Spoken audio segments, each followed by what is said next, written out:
નમસ્કાર, હું છું આપની સાથે જાનવી અને આપ જોઈ રહ્યા છો સિટી ન્યૂઝ। આ સ્થાનિક સ્વરાજ્યની ચૂંટણી આવી રહી છે અને ચૂંટણી પ્રચારકોમાં નેતાઓ બધાના ઘરે જઈને મતદાનની અપીલ કરે છે અને મત માંગે છે। પણ શું ખરેખર રાજકોટની હાલત જોઈને પ્રશ્ન થાય છે કે પ્રજા હવે શું આ સરકારને મત આપશે ખરી? હું આજે આવી પહોંચી છું રાજકોટના સોલવંટ કોઠારિયા વિસ્તારમાં, જ્યાં આની હાલત તમે જોવો કે આ છે આપણો વિકાસ। શું નામ તમારું? જુનેદભાઈ। કેટલા સમયથી અહીં પસાર થવાનું હોય છે તમારે? દરરોજ એક વખત પસાર થવાનું હોય છે, પણ દરરોજની માટે અહીંયા ખાડા તો હોય જ છે। વરસાદના સમયે કેવી સ્થિતિ હોય છે? વરસાદના સમય તો તમે વાત જ ના પૂછો, કેટલા ખરાબ પરિસ્થિતિ હોય તો એ તો અહીંયા દરરોજ ચાલતો હોય એને જ ખબર પડે છે। તમારું નામ? ચાલ અશોકસિંહ। આ વિસ્તારમાંથી કેટલી વાર પસાર થવાનું થાય? મારી કંપની બાજુમાં છે અને હું ત્યાં લગભગ 15 વર્ષથી સર્વિસ કરું છું, પણ આ એક એટલો ટુકડો રહ્યો ને એ ક્યારેય રિપેર થયો જ નથી।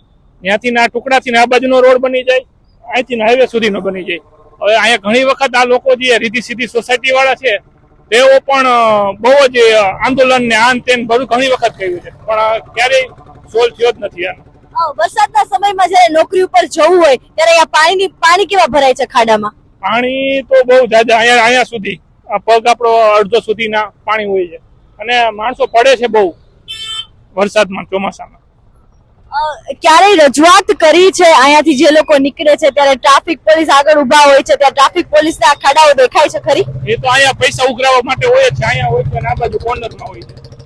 કેટલાની ઉઘરાણી કરે?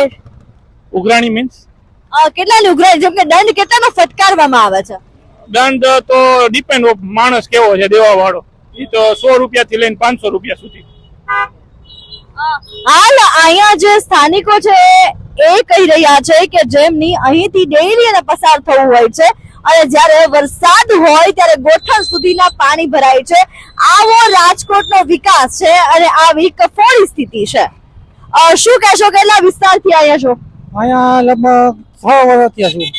6 વર્ષમાં ક્યારેય આ રસ્તાની હાલત સુધરી છે ખરી? નહીં, આ રસ્તાની હાલત આવીને આવી છે અને જવા વાળાને થોડીક તકલીફ રહે છે। સામે ગોળાઈ આવે છે, ગોળાઈમાં તો માણસ પડી જાય છે, એટલે આ રોડ રસ્તાની હિસાબે બહુ પરેશાન થાય છે આ લોકો અહીંયા। અને વરસાદના સમયે પાણી કેવા ભરાય છે? વરસાદના સમયે પાણી ગોઠણ સુધી જાય છે અને ટ્રાફિક જામ પણ એવો થઈ જાય છે કે સાંજે હાલવા જવા વાળાને સવાર સાંજ મોડું થઈ જાય, કંપનીએ નોકરીએ જવા આવવા માટે બહુ પરેશાની ઉઠાવવી પડે છે। હાલ આ રાજકોટના લોકો કહી રહ્યા છે કે જે 6 વર્ષથી રહેતા હોય કે અહીં કંપનીના લોકો જે આવતા હોય એ કંપનીના લોકો કહી રહ્યા છે કે અમારે ડેઈલી અવર જવરનો આ રસ્તો છે, પણ 5 થી 6 વર્ષ થઈ ગયા કે અહીંયા ખાડા છે, રોડ બનાવવામાં આવે છે પરંતુ અડધો રોડ જ બનાવવામાં આવે છે, પણ આ ખાડાઓનું કોઈ સમસ્યાનું કોઈ સમાધાન નથી। હું તમને બતાવીશ કે અત્યારે જ ભર ઉનાળાનો સમય છે। ભર ઉનાળામાં જ્યારે પાણીની તંગી સર્જાતી હોય ત્યારે આ રોડ ઉપર ઉનાળામાં પણ તમે આવશો ને તો તમને પાણી જોવા મળશે। તો વિચાર કરો કે જો ઉનાળા જેવી પરિસ્થિતિમાં આટલું પાણી ભરાતું હોય તો ચોમાસાની પરિસ્થિતિમાં શું હાલત હશે આ રોડની? ચોમાસામાં કેટલા પાણી ભરાતા હશે ને રાહદારીઓને કેટલી પરેશાની થતી હશે। અને જ્યારે ગોળાઈનો વિસ્તાર આવે છે અહીં ત્યારે ગોળાઈની આજુબાજુમાં એટલા એક્સિડન્ટો થાય છે। તો હવે આ જોઈને શું લાગે છે કે આવનારી સમયની ચૂંટણીમાં ભાજપની સરકારે કેવો વિકાસ કર્યો છે એ વિકાસ મેં તમને બતાવ્યો છે। હવે તમારે જોવાનું છે કે તમારે મત કોને આપવો।